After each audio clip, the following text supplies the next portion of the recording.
Hey guys, Chris from the Ultimate Recycler. Welcome back to my emergency storage shed. We are up to episode 73.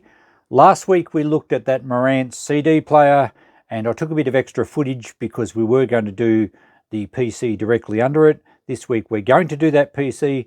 So let's go back to the footage from last week and we'll pick it up from there. So this stack of PCs under here, they're all sort of 1990s or early 2000s. I'm not going to scrap them. I think they're going to be better value than scrap. And you can see that Marantz CD that we did attempt to repair. Unfortunately, we weren't successful, but I had a few tips from you guys in the comments, so we may revisit that one. Anyway, we're going to get that top PC off underneath it, and then over our next episodes, we'll work through the other ones. But also in this episode, if the PC doesn't take too long, we're going to get this vintage suitcase out and just see what's in it. It's time to have a look at one of these PCs. This was the top one on the stack. It's a HP Hewlett-Packard Vectra, floppy drive, CD-ROM, Intel inside, what's it say? Celeron, Windows 2000 Professional, Windows 98.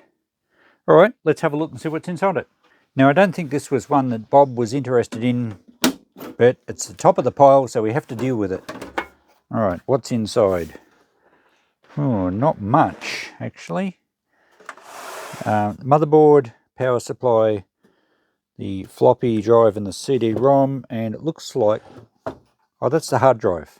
The hard drive's on top, the floppy's underneath. So there is a hard drive in this one. Yeah, no other cards, one stick of RAM, fairly boring looking computer. Don't know if it's going to have much value. Let's power it up and see if it works. Okay, let's go. I have a keyboard, I have a mouse, we're all plugged in. We'll give it some juice. Oh, the monitor's on. It's making some good noises. There's lights on various places. Let's see what comes on the monitor. Here we go. Hewlett-Packard. So it's booting up. That's very promising. Power supply obviously works, which is great. Escape is summary. Let's press escape. I didn't see any keyboard lights come on. Oh. We've got a hard drive. Oh, I think that's a CD-ROM noise. Here we go. Flexible disk drive A error. Don't know what that means. Is there a floppy in here? No. Maybe it's set to boot off the floppy. F1 continue. Okay, here's our information. Yep. CPU type. It's got a BIOS state of 01. And, oops, I didn't get to read all that. Let's see if it fires up Windows. Windows 98 startup. Safe mode, normal. Let's go to normal. Windows did not finish loading on previous attempt. New hardware found. Oh, it could be the mouse or something. Looks like it's all going to work fine. Let's just cancel that. The mouse is actually working. New clock settings. It's got a date of 1988 in there, but it's not that old. But let's just click OK.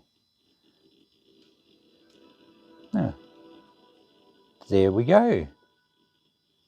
Well, it appears to be a fully functional HP Vectra computer. Around about 2000, I think. I did have a look on eBay for these, and some of them overseas were actually making a few $100s quite consistently. I don't know why it's worth that much. Maybe being a HP and not a generic type brand makes it more valuable. Maybe they had other cards or something in it that this one doesn't. But in operational condition, I think we might ask $100 for it. I'm not after a fortune for these things. I'm happy to pass them on to a collector and someone that can use them. It's certainly not one I'm going to scrap out, given that it's working. So that's where we got to with this vintage HP Vectra computer. I will put it in the shop at $100. I may advertise it on Facebook Marketplace because I've had a bit of success selling stuff through there lately, and there's no fees through there, of course. I could throw it on eBay, but then postage is going to be $30 or $40. I guess people have the option of coming to pick it up, and that works well with my shop sometimes because while they're there, they buy something else. Anyway, I'll put it in the shop for now. If any of you guys want it, shoot me a message. let's go and get that vintage case. And it's a heavy one. I don't know what's in this. Maybe tools, maybe something metallic, because it's, well, it could be full of rocks, I suppose. It's very heavy.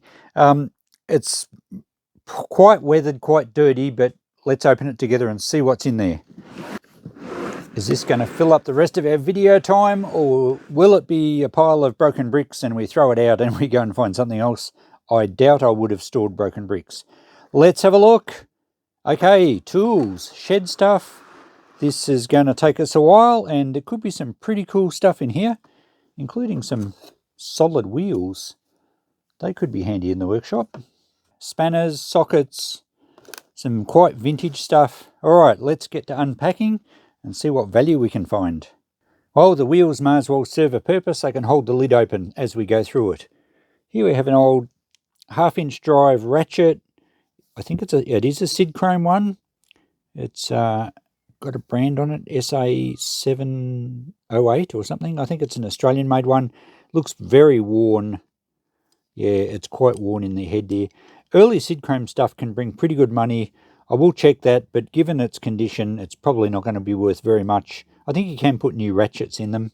Here we have like a T-bar with a universal joint and a socket.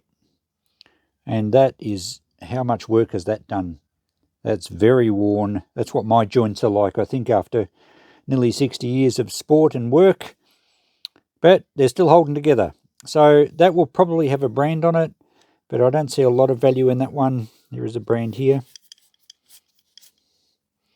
I can't read it, but I think we'll clean it up. It's possibly English or US made. Anyway, old but well worn, and it's a shame all this is a bit rusty. There's an offset. That's an interesting tool. They're like sockets. That probably will be branded again. That one will clean up okay. Looks like the socket's been ground down a bit. Maybe not. Maybe it's just a bit rusty. So we've got a bit of cleaning up to do here. Here we have a 1/2-inch drive extension for a socket set. A screwdriver, that looks familiar. That might have been out of my original toolkit. Standard scraper. Another extension, actually that's just a right angle bar for a 1/2-inch drive socket. A little coal chisel. An offset pry bar, I guess you'd call that. Or a very large screwdriver. Interesting. Yeah, this suitcase has been wet. Oh, there's another one of those, so we could probably sell a pair of those together. A very large D-shackle, quite rusty, but still turns. That would be useful. We'll certainly get $5 at least for that. Oh, another one of these T-bar socket drives with a universal joint. That one has been sitting in water a bit long and it's seized up. That's a shame. This suitcase may have been in the weather at some stage. Alright, so not a lot of value, a lot of rusty stuff there, but probably a bit better than scrap. This looks like a valve spring compressor. Again, quite rusty, but it looks like it still works. It's got a ratchety thing out here. Actually, rather than a compressor, well, it is a compressor, but I think this is designed for something like your Briggs & Stratton engines, where you can put it into the side of the engine where the valve collets are, and the actual valve, not the seats, but the other end of the valve, and you can use it to compress the spring up so that you can get into the collets, something like that. I will clean it up to see if it has a brand on it. That's going to be worth at least $5. We've got a lot of spanners here. Some of them have got some nice brands. English make, it says, in nice script writing. That's quite a thin one. It's probably a tappet spanner. A double-ended ring spanner here. Ace SA Spain. Interesting. And just these pressed spanners, which I don't get very much for. This is, I think it's a chisel minus its handle, and it's the half-round one. They've got a name, I can't remember what they're called. The file doesn't feel very good.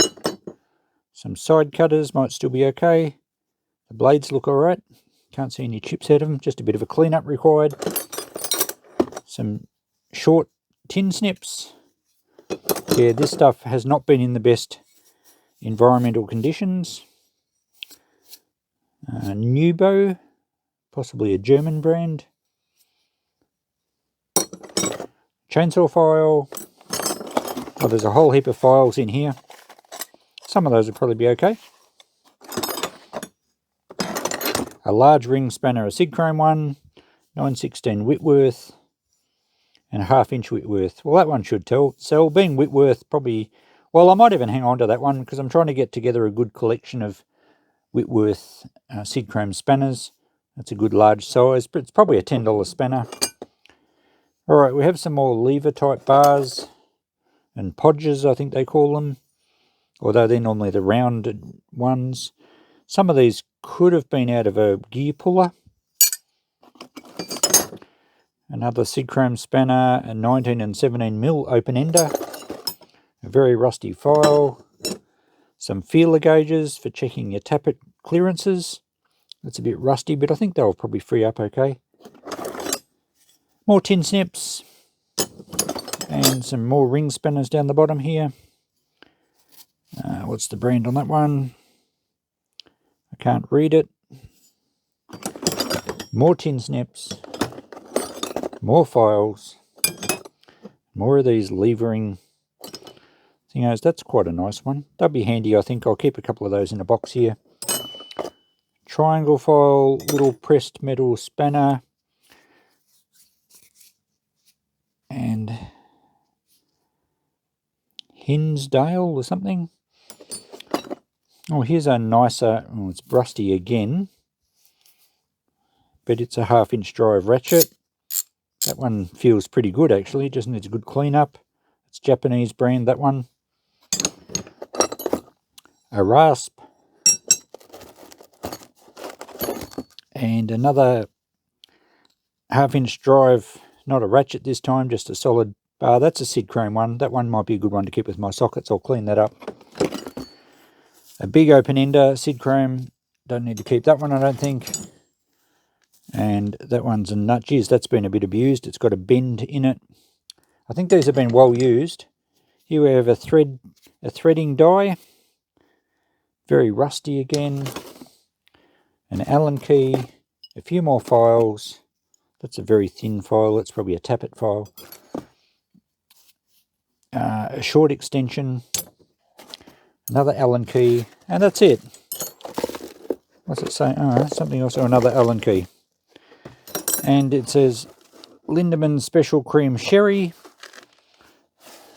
The box is not good enough to be worth anything. And we have a screwdriver at the bottom here which has replaceable ends. So not very much value in here actually, and it's unfortunate that it's all been rusty. The wheels are probably going to be the best part out of it all. The case itself, a bit rough. We might get $5 for it. Someone might grow plants in it. But yeah, little disappointing, I guess. Disappointing maybe, but as usual, we end up with a pretty good return. So I've spent a bit of time cleaning them up.